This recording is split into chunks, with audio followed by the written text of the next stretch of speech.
जय करवा माँ। एक साहूकार के 7 बेटे और 1 बेटी थी। सातों भाई अपनी बहन से बहुत प्यार करते थे, यहाँ तक कि खाने के समय भी पहले उसको खाना खिलाते और बाद में खुद खाना खाते थे। एक बार उनकी बहन ससुराल से मायके आई हुई थी और शाम को जब भाई अपने काम धंधे से वापस घर आए तो उन्होंने देखा कि उनकी बहन बहुत व्याकुल है। सब भाई खाना खाने बैठे और अपनी बहन को खाने के लिए बुलाया, लेकिन बहन ने बताया कि आज उसका करवा चौथ का व्रत है और वो चांद को देखकर ही खाना खा सकती है, लेकिन चांद अभी निकला नहीं है। सबसे छोटे वाले भाई से अपनी बहन की यह हालत देखी नहीं गई और वह दूर पीपल के पेड़ पर एक दीपक जलाकर छलनी की ओट में रख देता है। दूर से देखने पर ऐसा लग रहा था कि जैसे चांद उगा हुआ है।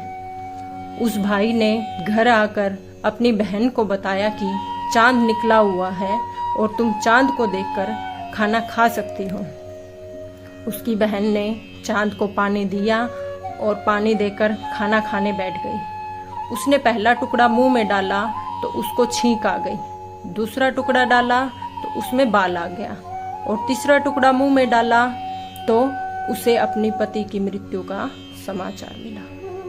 वह अपने पति के पास गई और उसको देखकर रोने लग गई और कहने लग गई, हे माँ, यह आपने मेरे साथ क्या किया?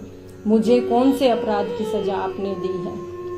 माँ ने कहा कि तुमने करवा चौथ के व्रत को भंग किया है, इसी वजह से तुम्हारे पति की यह दशा हुई है।